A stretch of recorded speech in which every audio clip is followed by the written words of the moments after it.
Graça e paz, queridos. Estaremos dando continuidade à nossa série de estudos sobre a segunda vinda de Cristo e o casamento judaico, parte 2, acerca de escatologia e profecias do tempo do fim. Hoje nós estudaremos o tópico 2, as duas fases da segunda vinda de Cristo. A palavra encontro, no Novo Testamento grego, significa encontrar para voltar junto. Os santos serão arrebatados para se encontrar com o Senhor nos ares. Porém, depois de um intervalo de 7 anos, retornarão com ele à terra. A segunda vinda de Jesus, amados, ocorrerá de forma pessoal e corporal, conforme vemos na declaração dos anjos. Atos capítulo 1, verso 11 nos diz: E lhes perguntaram, varãos galileus, por que estáis olhando para as alturas? Esse Jesus que dentre vós foi assunto ao céu, assim virá do modo como o viste subir. Jesus declarou, portanto, que a sua vinda será pessoal ao dizer, voltarei. E o apóstolo Paulo afirmou,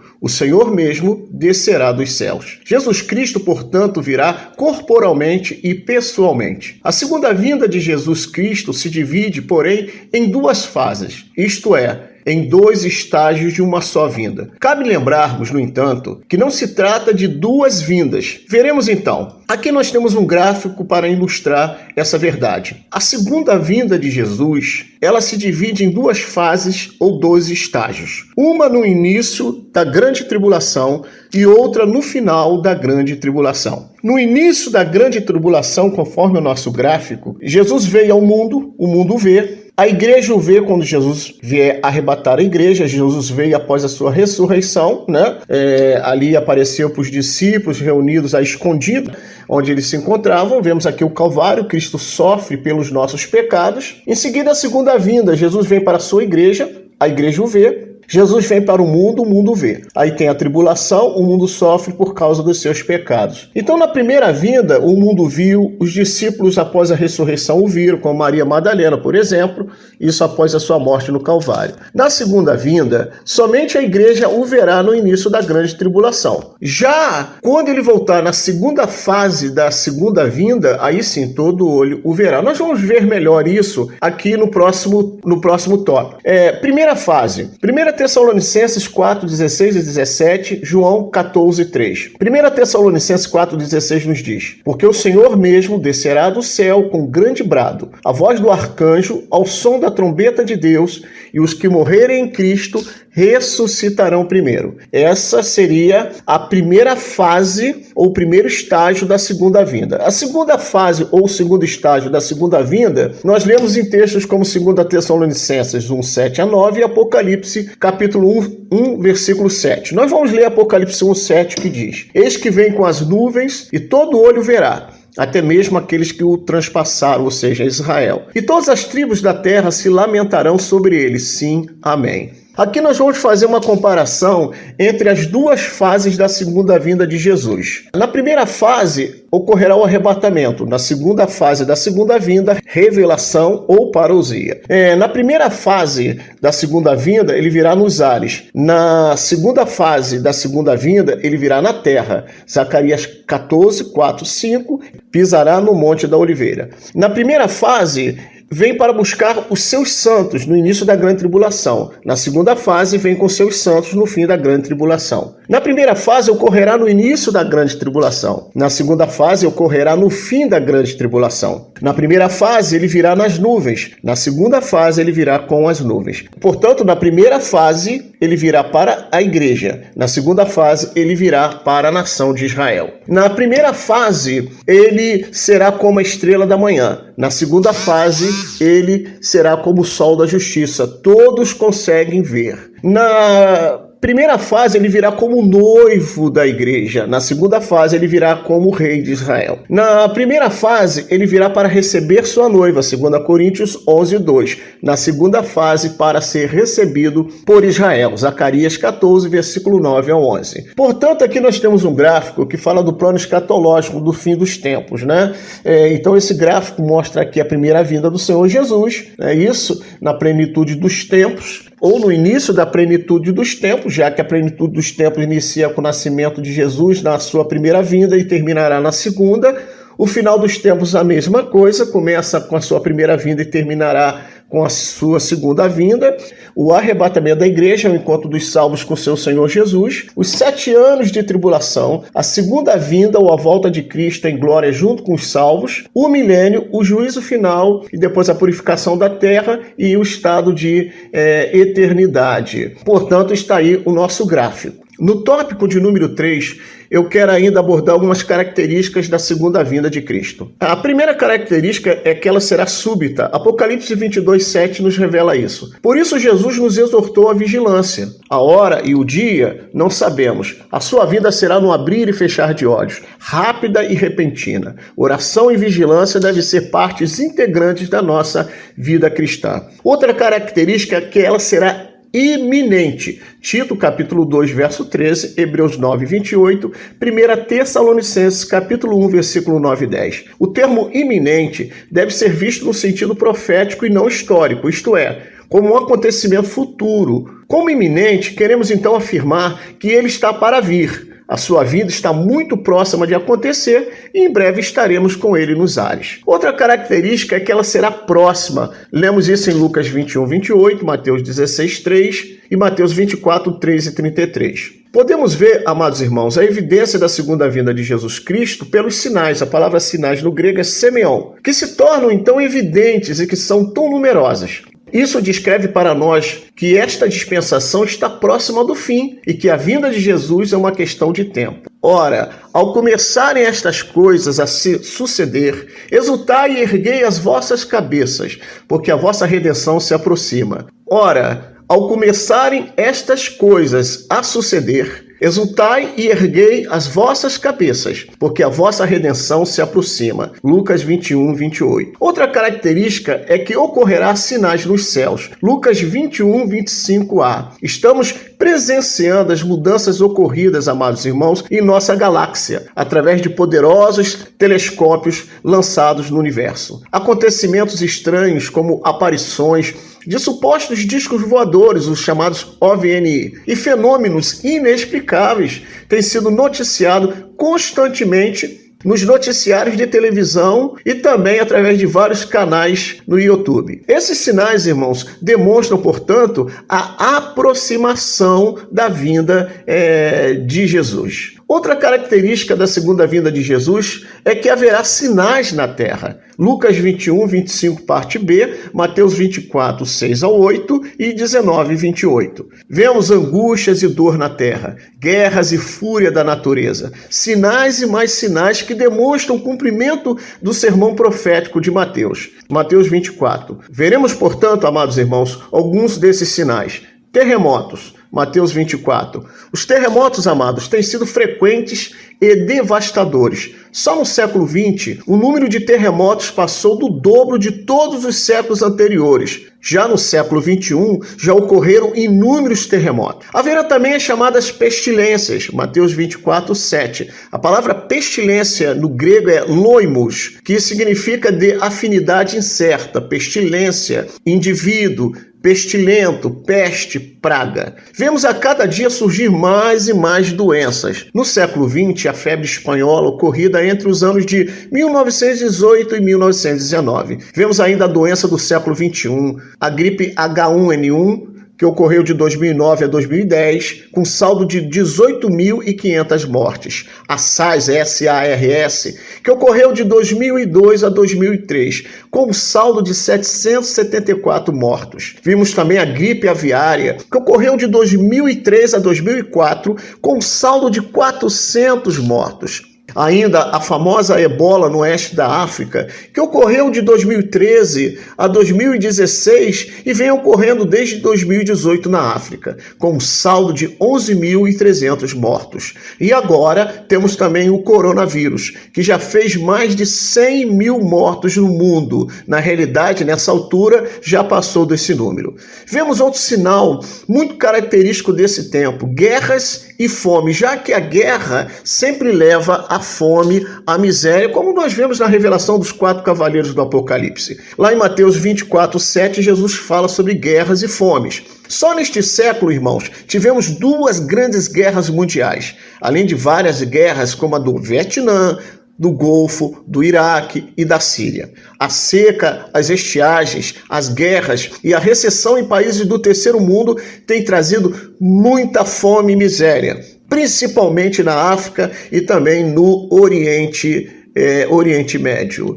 Muito bem, outra característica importante que nós queremos abordar nesse tópico 3, características da segunda vinda de Jesus, é o desassossego industrial, econômico e a anarquia. Em 2 Tessalonicenses 2,7, o Paulo nos aborda acerca dessa questão. Vemos recessão. Atualmente, por causa do coronavírus, estamos caminhando para uma recessão e até por uma depressão como aquela que ocorreu em 29 e 30 nos Estados Unidos, quebra das bolsas de valores, falências de nações emergentes, taxa de juro alto, desemprego, descontentamento de trabalhadores são demonstrados através de greves, anarquias, por todo o mundo. Vemos também o avanço dos meios de transporte, Daniel 12:4, capítulo 2 também, versículo 4. Daniel diz que a ciência se multiplicaria. Hoje temos carros híbridos, temos energia solar, energia eólica, temos os chamados carros movidos a energia elétrica. Vemos o grande avanço da humanidade na área do transporte aéreo, marítimo e terrestre. Vemos também o avanço da tecnologia da internet, a tecnologia 5G, a inteligência artificial, o controle social, os leitores faciais.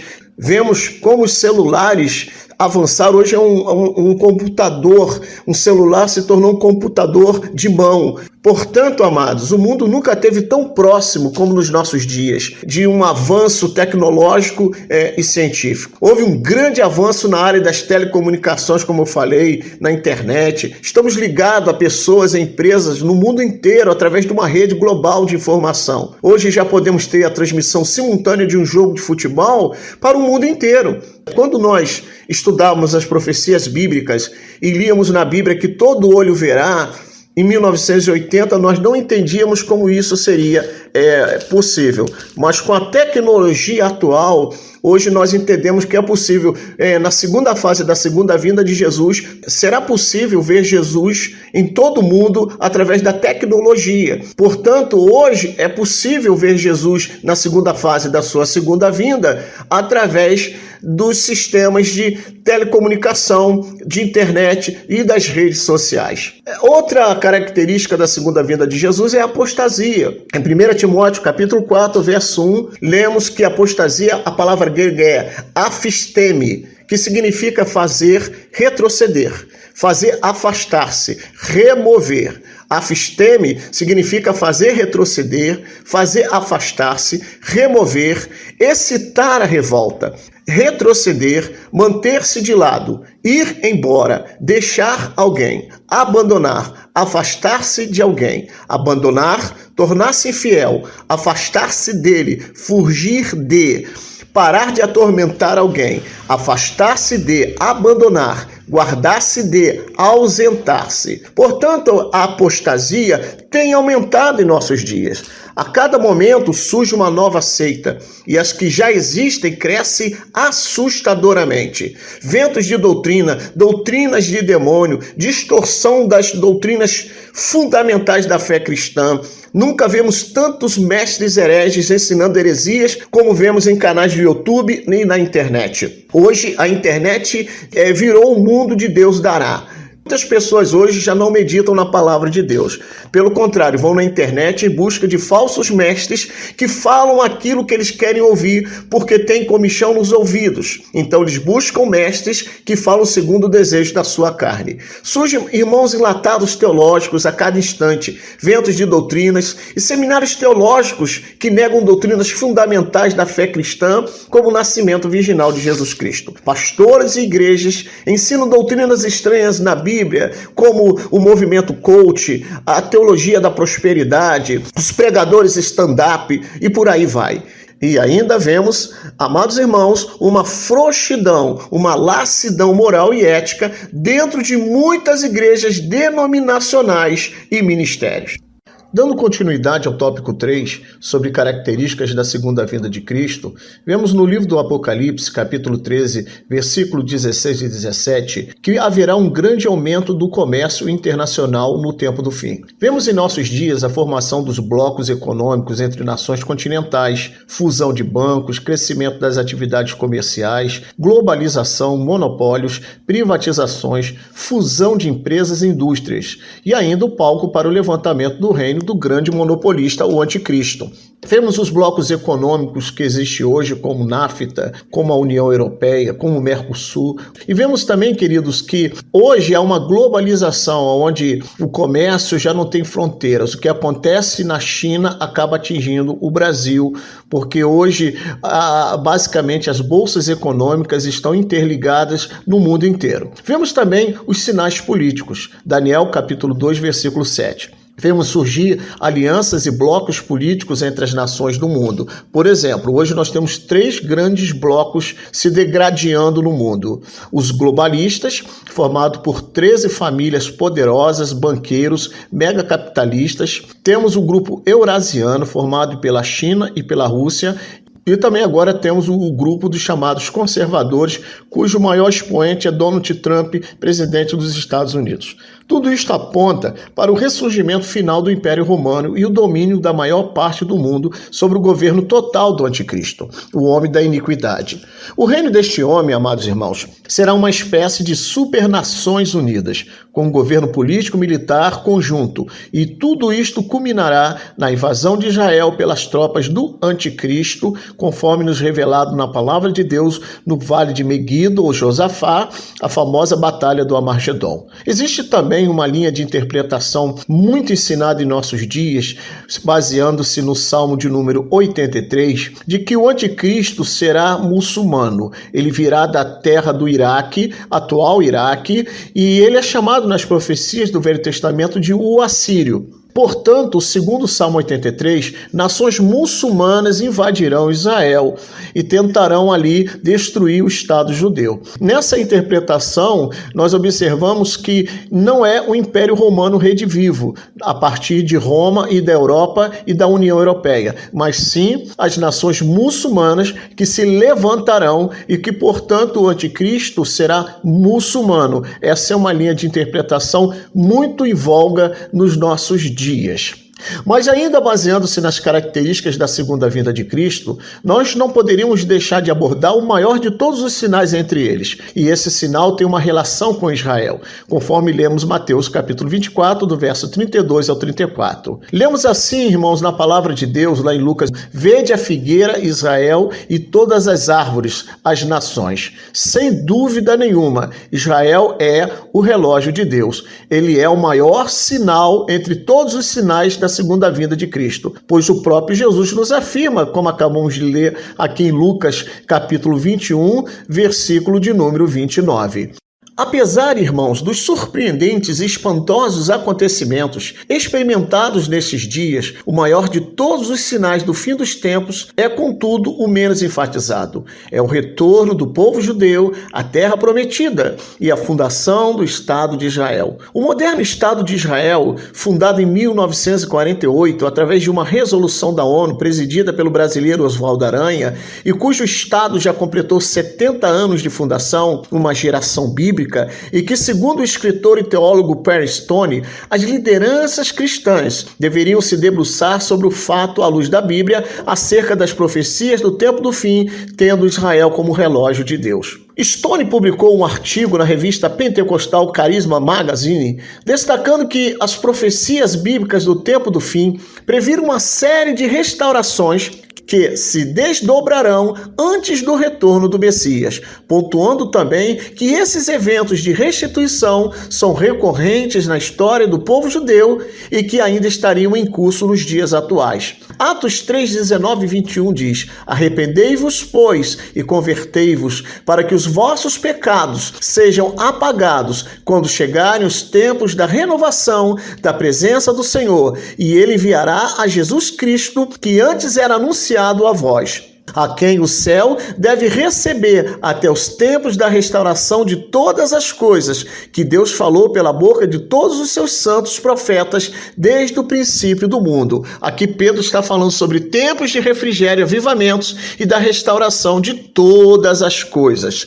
Portanto, amados irmãos, o retorno de Cristo depende dos tempos de restituição de todas as coisas. A palavra tempos está no plural, significando uma série de eventos ligados à restituição. A palavra restituição é semelhante à palavra restauração, pois a palavra grega para restituição é apocatástasis, que significa restaurar ao estado original, ou seja, restaurar ao estado original ou ao estado antigo. Foi usada essa palavra para descrever o retorno dos judeus a Israel do Egito, como Moisés, e o seu retorno a Israel após o cativeiro babilônico. Em ambos os casos, a nação hebraica foi libertada da escravidão, retornou à sua terra e trouxe a restauração para a terra através da agricultura e também através da reconstrução do templo. Jeremias 27, 22 e Joel 2, 25.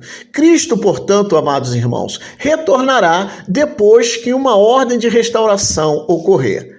A promessa da restauração. Deus, no entanto, não abandonou o seu povo. Apesar da punição coletiva, houve uma grande promessa de restauração. Em Deuteronômio, capítulo 30, do verso 3 ao 5, lemos: O Senhor teu Deus te fará voltar do teu cativeiro e se compadecerá de ti, e tornará a juntar-te dentre todas as nações entre as quais te espalhou, o Senhor teu Deus. Ainda que os teus desterrados estejam nas extremidades do céu, desde ali te ajuntará o Senhor teu Deus, e te tomará dali, e o Senhor teu Deus te trará a terra que teus pais possuíram, e as possuirás, e te fará bem, e te multiplicará mais do que a teus pais. Portanto, amados irmãos, Israel é o fiel ponteiro do relógio de Deus, que motivará e acelerará os acontecimentos finais. A propósito, o profeta Zacarias diz: naquele dia estarão os seus pés sobre o Monte das Oliveiras. Zacarias 14, versículo 4. Atualmente, o espírito que opera em Israel e impera contra esse estado é o que está profetizado no Salmo 83, versículo 3 ao 5. Tramam astutamente contra o teu povo e conspiram contra os teus protegidos. Dizem: vinde, risquemo-los de entre as nações, e não haja mais memória do nome de Israel, pois tramam concordemente e firmam aliança contra ti. Deus, no entanto, está atento aos filhos de Sião, pois assim diz o Senhor dos Exércitos: depois da glória, enviou-me as nações que vos despojaram, porque aquele que tocar em vós toca na menina do olho de Deus. Zacarias capítulo 2, verso 8. Portanto, amados irmãos, que nós possamos olhar para Israel, a figueira, e também para as nações, as árvores.